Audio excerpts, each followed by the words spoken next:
สบายดีเนาะมื้อนี้มาพบกับแอดมินเพจการ์ตูนลาวอีกเช่นเคยเช่นว่าแอดมินจะมาอัดคลิปสอนให้เรียนรู้เกี่ยวกับเบสิกพื้นฐานการนำใช้โปรแกรม Blender 3D นี่เนาะคือคลิปที่แล้วนี่เฮามาแนะนำกันเนาะเกี่ยวกับการใช้ตัวเลือก Mira เนาะ Mira ก็คือแวนนั่นแหละเองเนาะแปลลาวเป็นแวนเนาะคือสร้างวัตถุหนึ่งแล้วมันจะสร้างวัตถุอีกวัตถุหนึ่งหรือว่า4วัตถุหรือว่าหลายวัตถุนั้นโดยอัตโนมัติเนาะก็คือมันจะประหยัดแรงเฮาเนาะโอเคมื้อนี้เฮาจะมาเรียนรู้เกี่ยวกับตัวเลือกในการใช้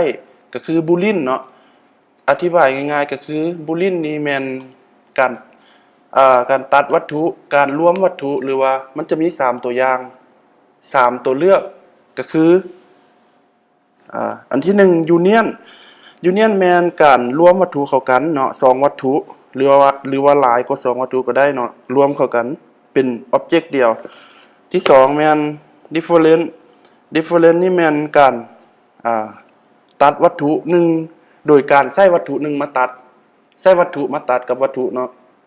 เข้าใจเนาะตัวที่3แม่นตัวสุดท้ายนี่แม่น intersect แม่นการนำ2วัตถุมาใส่กันเนาะแล้วเราจะบ่เลือกวัตถุ1หรือวัตถุ2เราจะเอาจุดที่มันตัดกันเข้าใจเนาะจุดที่วัตถุตัดกันมันตัวนั้นเป็นตัวที่เราเลือกโอเคเนาะซึ่งว่ามันสิมีขั้นตอนแนวใดๆเฮาไปเริ่มกันเลยเนาะถ้าบิดไปที่ไฟล์นิวเนาะนิวใส่บล็อกตัวนี้อีกเนาะเพราะว่าค่อนข้างอธิบายเข้าใจง่ายที่สุดอันเนาะบล็อกสี่เหลี่ยม บล็อกสี่เหลี่ยมตัวนี้เนาะไปที่ create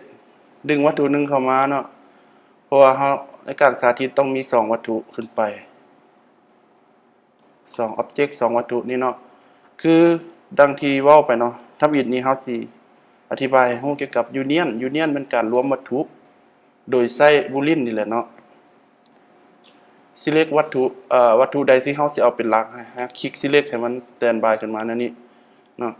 หลังจากนั้นไปที่ add modify boolean มันจะอยู่ตัวนี้เนาะนี่สังเกตง่ายๆคือคลิปที่แล้วนี่เฮาสอน Mira มันจะอยู่ทางรูปนี้มื้อนี้มันแนะนำเกี่ยวกับ boolean ตัวนี้เนาะการตัดวัตถุนี่นะ boolean เนาะหลังจากนั้นไปที่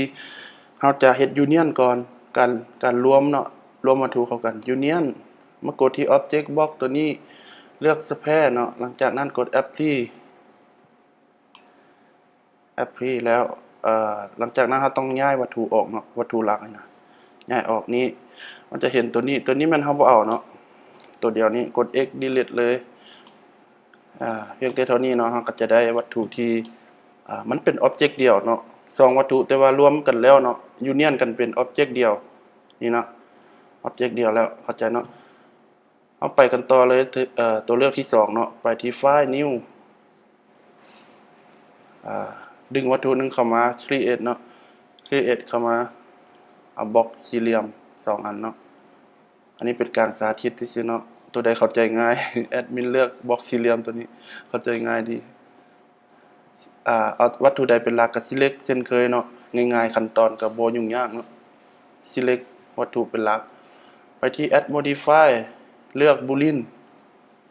เมื่อกี้นี้เฮาเฮ็ด union บัดนี้เฮาสิมาเฮ็ด differentตัวนี้เนาะ different นี่มันง่ายๆก็คือการตัดวัตถุโดยใช้วัตถุมาตัดเนาะ2วัตถุนี้เอาวัตถุมาตัดให้มันได้รูปทรงที่มันไวทันใจดีเนาะนี่คือเขาเอาสี่เหลี่ยมมาตัดกันเนาะหลังจากนั้นกดที่ object box เลือกครับกด apply เนาะดึงออกมาน้อยหนึ่งนี่เนาะเราจะเห็นรอยตัดตัวนี้เราบ่เอาเนาะกด delete กดปุ่ม x delete ออกเลยตอนนี้เราก็จะได้นี่การตัดวัตถุรูปทรงแบบนี้ง่ายๆเนาะไปต่อกันตัวที่3เลยเนาะตัวสุดท้ายไปที่ไฟล์ new create เอา cylinder มาเนาะ cylinder เป็นทอกลมตัวนี้ดึงมาจุใส่กันเนาะก็คือเขาได้รูป union กับ different ไปแล้วมันนี่เราจะเอา intersect นี่เนาะอธิบายเข้าใจง่ายๆก็คือ การนำวัตถุ2อันเนาะมาประกบเข้ากัน แต่ว่าเราจะบ่เลือก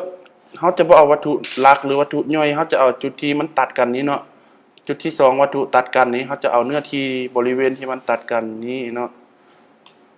เพื่อบางคนคืออนาคตเราจะสร้างอ็อบเจกต์น้อยๆที่ว่ารูปทรงแปลก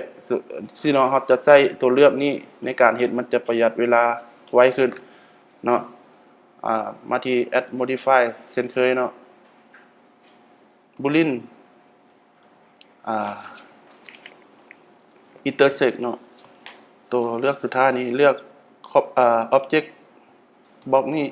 เลือกเป็นครับเนาะหลังจากนั้นกด apply แล้วย้าย object ออกนี่เราจะได้ตัวนี้เราบ่เอาเนาะบล็อกสี่เหลี่ยมนี่กด x delete เลยเนาะนี่เพียงแต่เท่านี้ก็จะได้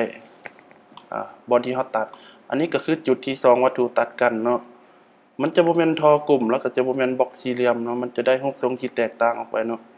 เป็นตัวเลือกในการตัดที่ประหยัดเวลาขึ้นเพื่อแฟนเพจจะนำไปใช้ในอนาคตเพื่อหวังยิ่งๆว่ามันจะเป็นประโยชน์บ่หลายก็น้อยเนาะในการใช้ในการแนะนำเบสิกพื้นฐานของแอดมินนี้เนาะและพอกันคลิปต่อไปนะขอขอบใจ